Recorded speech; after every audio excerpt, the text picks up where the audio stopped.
Let's go! LSU football fans, you guys made Myles Brennan week so much fun that we're doing another Q&A video answering all your comments, okay? But first, I want to start with the viral dinner photo from the Leadership Council dinner. Now, this was tweeted out from Ed Orgeron. Now, look, we can't get too carried away with a photo that is just one photo from the dinner. We don't know what was discussed or anything like that, but obviously so many of us are making a big deal that Myles Brennan looks so freaking thick. All right, now look, some people are saying, he gained all this weight. He just ate a king's ransom, okay? You know you're bloated whenever you go out to dinner with all your friends, right? Remember earlier this year when James Harden, everyone's like, he's so out of shape, and he's been the best player in the NBA these past couple of weeks. They said the same thing about Zion and Jeter. So yes, he does look a little beefy, but that's always been the criticism. Everyone's always asking, well, what is Myles Brennan's weight? Are you gaining weight? And then he finally puts on some pounds, looks more like me and some of you, and he's starting to look thicker, and everyone's like, oh my God, Myles has just let himself go. So, look, I want to tease this for the end of the video. There's something missing about this dinner, okay? And I want to know if you pick up on it. So, I'm going to show you the photo one more time. Hold on, Haley's calling me. Hey, bub. Hey, bud. Hey. What you doing? I'm recording a video. Did you see that text I just sent you? Now, what business is it of her? It's none of her business. It's none of her business. So I have a good mind to call up there and tell her to keep my business out of her mouth and off these streets. All right, love you. Love you, bye. This is Fred. Myles is just a clipboard quarterback at best. I obviously disagree with that. You know, I'm still going back and forth who I would prefer to be the starter because Max and Myles are such different quarterbacks, but he is not just a clipboard quarterback. He could definitely start at the Division I level. Micah says Max earned it. Garland, Max is the man. Max balled out against the Gators and Ole Miss. Myles' ship sunk with that 1st and goal at the 1-yard line. So, was the lack of conversion on 1st and goal from the 1-yard line Myles Brennan's fault? And the answer to that is yes and no. Okay, and you guys watched the film study. If you haven't already, go see it. Look. His inability to run makes it so hard to run out of shotgun, especially with, a semi-decent offensive line. And we showed it in our film study that Max Johnson does open up holes in the running game with zone read and handoffs out of shotgun. So, look, Myles is not a good and goal quarterback because when you're an and goal quarterback, and what I mean by that is red zone within the 10-yard line and goal. The same issues were there versus Mississippi State.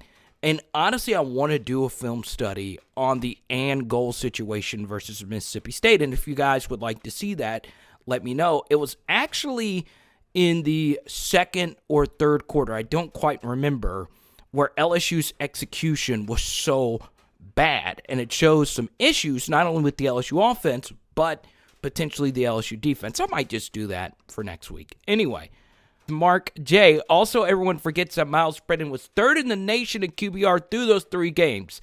Nation, not SEC. It is fascinating whenever you actually break his numbers down. Rahloh, welcome to the channel. Is that how you say your name? Rahloh. McDonough. McDonough. Is that how it's spelled for McDonough 35 in New Orleans? Shout out to Delvin Bro. Here's Charles. I could guarantee you one starter, and that's Butte. Please don't let anyone else walk around there like they're going to start day one. Make it competitive. This was from our spring piece, and I agree with you. I hope LSU doesn't start all the starters from last year because a lot of those starters last year weren't really good. And if you watch this channel, you know some of the names that I am referencing without actually saying their names. And the reason why I don't like to repeat saying players' names that really struggled is because I hate criticizing players because they are just college athletes. But Charles is right. No one should be guaranteed a starting spot. Alex, let's go. Loving the amount of content you're pumping out. And like I'm always going to do on these Friday videos, I want your honest opinion. My PHL viewers, what do you think of the content? What kind of videos do you like? Do you like an hour-long film study? Do you like just a quick 10-minute video? Let me know what you think. And Alex, of course, I appreciate it. Love the film study. This is from Kareem. My son Caden and I watched the whole thing, even though I had to stop a couple of times to explain, LOL. We love the bond that this channel is creating amongst family members, or at least I think that's what's happening. Let's see this from Kedrick. Hey, Carter, great breakdown. Myles is a good quarterback, but honestly, I'm looking into the future. I would rather go with Max or TJ simply because I want them to gain experience. I want them to get their bumps and bruises this season. I believe between 2022 and 2025 are the window to win another title. So this is my response to that, and I get that line of thinking, Kedrick.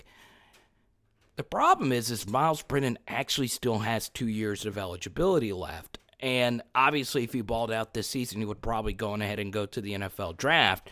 But, you know, I don't know if youth is necessarily the thing because, as we'll get to in a moment, I think the best LSU quarterback isn't even on campus yet. So I don't want to just pick someone else just simply because they're younger. A common thing I'm seeing is Brennan getting no time because the line is terrible at blocking. There's no other way around it. He's right about that. And as we mentioned in some other live streams, the line is not only not necessarily good at blocking. In 2019, even that great LSU team, they struggled picking up exotic blitzes versus the better teams. It was Joe Burrow's ability to run that opened up so many things for the LSU offense. So, yeah, the pass blocking this past year simply won't cut it, and there needs to be changes for that to be fixed. Marching on here with Allen. Carter, we need a video of the 2022 Louisiana prospects. Got a lot of in-state guys that climbed the rankings. It's true. The 2022 and 2023 crop of Louisiana talent is absolutely insane. And a lot of Louisiana guys did shoot up in the rankings, and most notably, it was Walker Howard, who got his 5th star on the 247 composite. He is the best LSU quarterback, and I know he's not even on campus. In fact, he still has another year remaining. I don't like to get carried away with 2022 quarterback evaluation or just any 2022 prospect because I like to see that senior year. A lot of coaches wait for that senior year. We addressed this in the Cole Lord video. And obviously it does help out that Walker Howard had Jack Besh to throw the football to. But it wasn't just Jack Besh. I mean, those St. Thomas More teams had a lot of great wide receivers. And, man, he really is good. I think he's special. And I think his redshirt freshman year will be the year he becomes the LSU starter in 2023. He's that good. And watching him, he does do something really well, and it's ironic he wears Myles Brennan's number, but one thing Myles Brennan cannot do is evade, and this was something Joe Burrow was really great at. LSU, the 2019 offense, relied so heavily on Joe Burrow's ability to make plays versus unblocked blitzers. And not only did Walker Howard consistently do that on my tape viewing of him a few weeks ago, he did it against really good teams in Louisiana.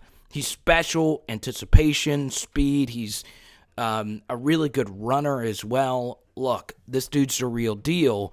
And I do think year 2 in his development, he will be the guy, and I think he will win LSU a national championship. Oh, my God. Why do you say such a thing? You're putting all this praise on his shoulders. Yeah, with the way everything is shaping itself up, could you imagine a Walker Howard offense with Will Campbell on the line and Chris Hilton to throw the football to? Look, this dude's the real deal. Just go on ahead and get ready for it, people. Shout out to Leonard, one of our loyal viewers. He is an electrician. He's been going all over the country during this ice storm. So shout out to you, Leonard, showing some love to some of our viewers. The great here, LSU summer of 10,000 catches needs to begin so quarterbacks and wide receivers can get in sync with each other. You can tell the summer of 10K did not happen last summer, and it showed. So the 10,000 catches thing is something Joe Brady brought to the 2019 team before the season actually began, and I agree. Look, the LSU wide receivers had a ridiculous amount of drops. Jaray had a lot of drops. Trey, even Terrace Marshall. So that is something that needs to get fixed. Carter, when does your cooking show start? Well, he's a cook. I actually love food so much, but I can't cook a thing. I might be able to cook a Pop-Tart. But I want you to notice this. And I tried to go through and name all these guys. I'm pretty sure this is Jaray Jenkins. This was the only one, because I don't like to say, when someone's eyes are closed, it's always kind of tough to see who they are. But I'm thinking this is Jaray Jenkins. He's sitting next to another wide receiver in Jontre Kirkland. And as you guys know, I'm a huge Jaray Jenkins fan. The advanced statistics really support Jaray Jenkins being the number 2 wide receiver next year for LSU. So I have my handy little red circle, and I'm going to go through and try my best to name each and every person in this photo. This is Derek Panamsky, Mickey Joseph. For those that don't know, D-Pom is Ed Orgeron's assistant. He used to be a radio host in Baton Rouge. Moving on here, Andre Anthony, Damon Clark, Ali Gay, BJ Ojolari, Corey Raymond, Austin Deculus, Liam Shanahan, Ed Ingram, Coach O. Man, I can't. I'm going to guess and say that this is Bill Johnson, but I don't know. Trust me, I was looking at the LSU roster a little bit earlier. Jontre Kirkland, Jaray, Avery Atkins, the LSU kickoff specialist, and of course Myles Brennan. So look, this is just a leadership council dinner. This is interesting because there is an empty seat here, so someone else was at this dinner, I'm guessing, and they might have already left or whatever. So number one, I'm so happy that this is even happening, and Ed Orgeron is already laying the championship foundation. This is a really good thing if you're an LSU fan, because this shows that this team, and as we get ready for this championship run, this potential championship run, this shows that this team is together, and they're trying to lay the championship foundation. So, it's rare we get to see a behind-the-scenes photo such as this one, and the smiles and the fellowship, and that's great. But if you were to rank the best players on LSU's team, the guys that you would say are the absolute studs on this roster, well, most of you would say would be Derek Stingley and Elias Ricks. And then after that, it would probably be Kayshawn. Some of you mentioned that Kayshawn should be one of the few for sure starters on next year's offense. It's fascinating because, in particular, Elias Ricks and Kayshawn Butte are only true sophomores, but BJ Ojolari is as well. Now, this could just be these position groups. There are no other defensive backs here. There's also no running backs. So there could be another dinner next week with those position groups next week, because this is a heavy offensive line and defensive line grouping. It does concern me just a little bit that the best players on the team, or the 3 best players on the team, are not on this leadership council. Now, there's no official list of leadership council. There's no official designation. Like I said, we don't have all the position groups. I don't think it's too much to take away from it, but it is very interesting to see. Let me know what you think of today's video. It's obviously a crazy week of LSU content. It is Power Hour LSU. Boom! Ba, ba, ba, ba. I think, are we going out to dinner tonight? I don't know. There's this place that does cheeseburger pizza. You ever had it? It's got to be done a certain way, but I love cheeseburger pizza. Let's go.